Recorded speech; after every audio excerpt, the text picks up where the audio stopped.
ever, my friends, on this podcast, where every time I really am blessed to have such amazing guests on our show who can add value to your life in numerous ways. So far, we have been discussing that how can you take that first step and move 1 inch further, so that you can tell the world that what is your talent. But at the end of the day, most of us are working towards a goal, and many of us want that particular job to gain experience or to work in that role for, I don't know, maybe a number of years in a particular company. So today, I have invited an amazing person because he is the director of a very new age recruitment agency. And I really want to chat, have this very, I don't know, a very transparent chat with him so that you know that what is happening in the recruitment world and how the companies are changing and why you should be looking out for them. So I welcome Ryan Kelly. He is Right. the director of Creative Natives. That is in itself a very different name and very exciting name, at least for me. So, Ryan, welcome on my first step ever. Thank you. Thanks for having me. It's good to be here. It's a pleasure. We were just chatting, and he was just telling me that Creative Natives is just a 2-year-old baby, and it is based out of Melbourne and Sydney. So let's get into this particular conversation. And I think the first question that I would like to ask is like how every company would like to know the person, the candidate first before they want to know the skills. So I would also love to know a little bit more about your thought process behind having this organization. So, what was your motivation behind starting a creative recruit business? So I mean, I've worked in recruitment for the best part of 10 years. My previous company specialized in the creative marketing and digital space. Um, I guess the reason I set up my own company was I think I'd just reached a point where I wanted a new challenge, and I thought working for myself or creating something new was that new challenge. And it's been an incredible journey, a journey that it's kind of has two halves. There's the pre-COVID and the in fact three parts. It's pre-COVID, last year, and then post-COVID, which we're now seeing, record numbers of hires going on. So it's a very busy market at the moment. But yeah, look, I think the biggest motivator is just challenge myself to do something new. That's really interesting to hear because I agree with you. Your business started off at a very challenging phase, but I think it has also given room to be even more creative and reach out even more people than I don't know you must have thought to start with. Mhm. Uh, just want to go back a little to what you were just mentioning about you being in the recruitment industry for the longest period of time and you had in a lot of experience. So in your journey, as a lot of us graduates and students face, there comes a phase where we are applying relentlessly, but somehow we just don't get any call. Yeah. And that is a very difficult period, and we feel like everything is just over. Have you faced any situation like that? And if yes, how did you come out of it? Yeah, look, I mean, so my journey into recruitment was actually far from smooth. So I'm from the UK. I originally got into recruitment as a last minute way of staying in Australia, and I began the process with just a few months left of my working holiday visa. I interviewed for a lot of companies and got very close on a number of occasions, but for whatever reason, I didn't get the role, and I think that's looking back, that was a very challenging period of life because with every rejection, you do take it personally. You do think that you aren't you don't have the skills required, and it can really affect your confidence. That mixed with the fact that I would have to go back to the UK, was a very anxious period of life. So, I can absolutely relate to those who are going through a job search or beginning their journey to try and find a job. It is tough, but I think the most important thing to remember when you are going through the journey is that there's often things that are out of your control. You are often against people with more experience. There's people with, more relevant experience. There's a lot of factors that are often out of your control, and I think that's an important thing to remember when going through the process is do as much as you can and try not to worry about things that you can't affect. I think you mentioned, firstly, thank you so much for your honesty and taking us through your journey Mm, uh, in greater detail with very being very authentic about it, because we definitely feel that even though we have the positive mindset, sometimes we feel we're just not good enough, because I mean, if 500 people reject you, you start feeling that at the yeah, same point, and I think a lot of us do face. So I see that you have faced the situation as well, and definitely you understand the pain and the mindset that you're coming from. I see the creative natives has a very different and creative way of recruiting people. mm, I can say that because I recently read a post that you had made, being the director of the company yourself. You made the post of what is the new opportunity coming up, and it was a very transparent post with putting out there just one line of what the job entails, and secondly how much is the pay. I think that was a very very transparent ad to put out there. mm, Given the situation where all graduates and students across the globe, there's one thing that traditionally we have always been investing in. That's, oh my God, we need to work on a CV, cover letter, and how to answer those behavioral questions in interview. But I think those are there, but scenario is changing a lot, yeah, and things are becoming very creative, and people are looking out for talent at different platforms, per yeah, se LinkedIn, and yeah, also through Instagram, and they are looking at the quality of a person besides the skill. yeah. So thinking from that perspective, I just want to ask you, how is creative natives recruitment process different, if you would like to share with our listeners, that can help them actually to build their journey ahead. Yeah, look, I mean, I guess just from a in an internal hiring perspective, we when we advertise our jobs, we actually produced a job advert which was a video, and it was very I guess we advertised for good people versus a specific job title. So what we look for in people that work for creative natives are people that bring something new to our organization that we don't have.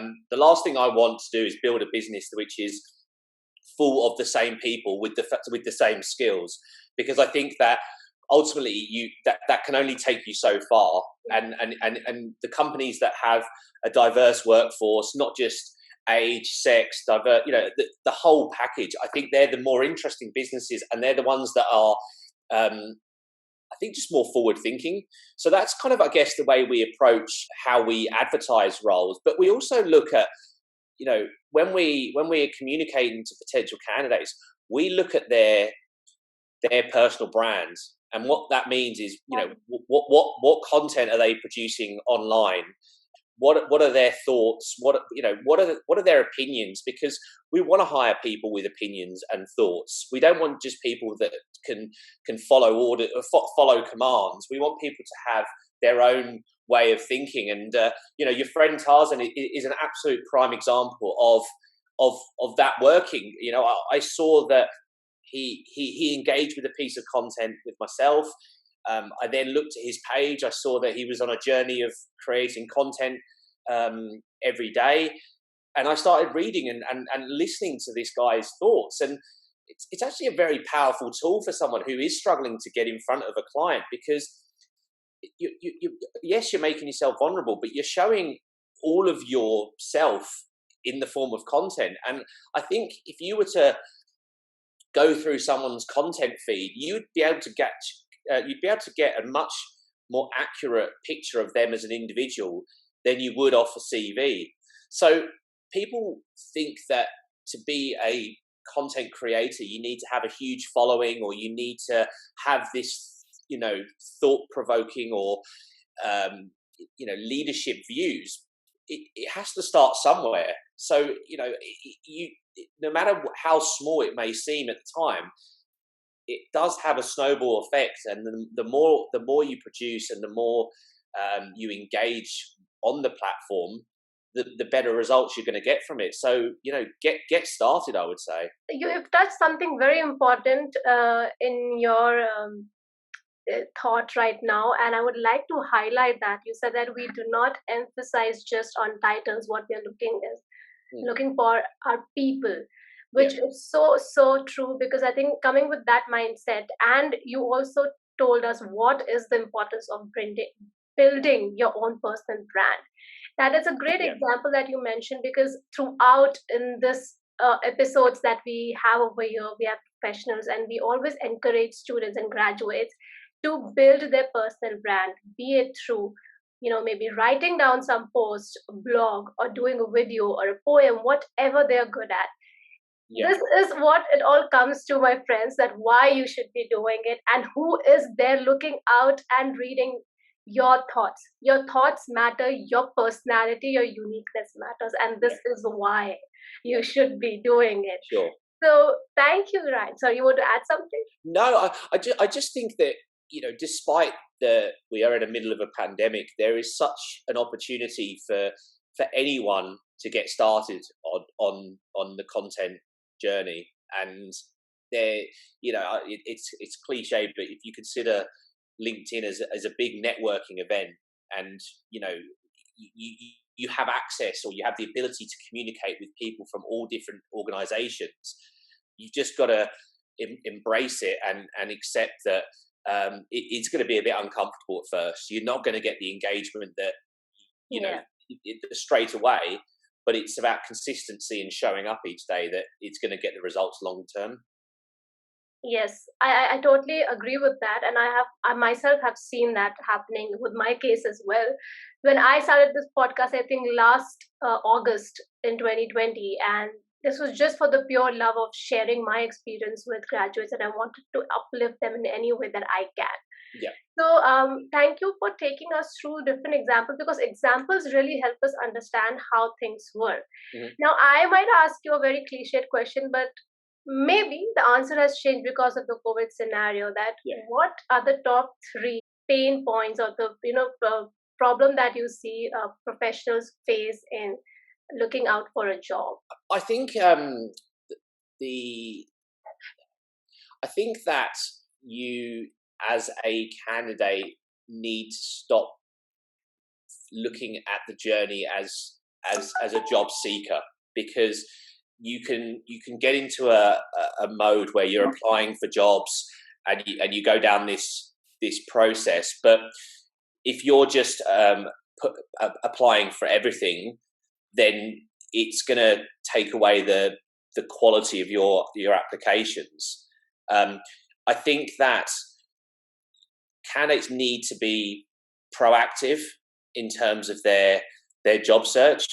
They need to network. They need to um, just shift mindset in terms of their job search. I also think as well that candidates, even if they're in a job and very happy, should always be networking, should always be having conversations. You shouldn't be having a conversation with a recruiter when you have been made redundant or when you've lost your job. You should be having them regularly to understand what the next opportunity will look like. I believe that almost everyone should be to some degree open to opportunities. And if you're not, then you could be missing out on a whole world of job opportunities. Yes, I think you have mentioned over there some really important points, and that's because that is the way we always look at when we've been applying for jobs, is that we need to work on a CV, we need to work on the cover letter, and then we need to find a company to just apply at. But ultimately, as you mentioned a while back, company is run by people. People are Yeah, looking to work with people. yeah, And another thing that you mentioned, I would like to summarize over here, is that mindset. You mentioned that mindset is so important, because if you're working with people who have the similar mindset but diverse skills, then you are in for a very bright future for the company itself and for yourself. And third thing that you mentioned is to keep the conversation going on, yeah, because learning never stops. And if you actually interact with people, even besides if you would like to work with them or not, you are learning and you can apply that somewhere else. So, Ryan, thank you yeah. so much for sharing out so much of information in such a short amount of time. As we're Okay. just coming to an end to this episode, I just have one last question. Yeah. What would be your tip, besides what we have understood right now, for students and graduates at this point who want to upskill themselves and have more confidence when they face their recruiters? Yeah, sure. I think in terms of upskilling, I think there are a lot of online courses at the moment which are free to access and provide real value. There's a huge surge at the moment in demand for digital marketing skills, which there's a like I say, there's a lot of online courses which can give you that information. I think I can't stress this. I think there's just got to be, it's hard to actually develop this, and some people either have it or they don't. But it's initiative, and how I would describe initiative is exactly what you're doing right now. You are creating value to your audience. You're building your personal brand, and for you, it's not a huge commitment or expense, but you've taken the initiative to do this. Okay. And I think that is probably the most powerful tool that you can have as an individual and as a job seeker. And that's the stuff that you've got to demonstrate and be able to show potential employees. So it's not about putting cover letters or CVs. And look, I know that there is value in having a good CV, but that should be only a very small part of your job search itinerary, and that will be something, the best candidates don't even have CVs because they are constantly networking, having conversations and being approached about jobs, and they're proactively treating their career, mindfully. But, I think if I said to anyone, that initiative, that's what gets you hired. That's what got Tarzan hired. That's what gets, people hired with limited experience. And that's something which, I'd be happy to have a conversation with anyone around, developing that initiative. And it's like a muscle. The more you do, the better you get at it. Steph, one of the girls who started in our team recently, told a story that when she was working or trying to get her first job in PR, she actually posted her resume with a tea bag through the door of the company that she was hiring for, and message saying, "Look forward to having a cup of tea with you." It's again, it's cliche, but you got to start thinking outside the box. And you can't, no matter what, you're not going to be able to buy experience. You're not going to get that experience, but you need to be able to develop a way of getting your foot in the door. And that's, honestly, I would say, is developing your sense of initiative. Absolutely right. You have put in so much of value today to our audience who's listening to us. I think now we see it as a bigger picture where as you just mentioned, CV is a component of it, cover letter is a component of it. So, Yeah. my friends, all of us, all of you who are listening to us today, I think you have expanded your understanding in what capacity that you can represent yourself, your talent to the world, not just to the recruiters over there. So there are a lot of things that you can do. And today we have learned a lot from Ryan Kelly. So I would really like to thank him Yes, thank for you. giving his time and coming on my podcast, My First Step Ever, to help you take those simple, small, actionable steps that can help you go forward in your journey. So, Ryan, whenever our guest speakers leave, we request them to leave our listeners with a quote or a thought that they really resonate with. Yeah, sure. I think just, I guess, make it happen. Be proactive. Use your initiative. And focus on things that you can control, and not focus on things that are out of your control. So they would be my three things to take away, I think. Lovely. Focus on things that you can control, be proactive, and be creative. Yeah. I really want to thank Ryan for coming here, and I wish and I hope and I sort of know that the kind of mindset that he has and the way he is taking his business forward, it's going to attract a lot of graduates who are yet to graduate and be there in the market. Yeah. Give you a very quick brief about the company. creative natives. They are connecting talent Yeah. with great work. Yeah. They specialize in creative, digital, and marketing space, which I actually really like, because you are really narrowing it down and you're putting your proposal out there. And I think that is where a trust factor is built. So thank you, Ryan, for being on my first step ever, adding to our knowledge today. To Yeah. all my listeners and my friends out there, I hope you're feeling a lot better today. I know that, and you have few things to go back and put your mind to and start doing things slowly, one thing one time at a time. We have to. And if you want to know a lot of other content and behind the scenes thing, please join and follow the community on Instagram, my first step ever _ IN, or watch this entire episode on my YouTube channel, Ishani Rika.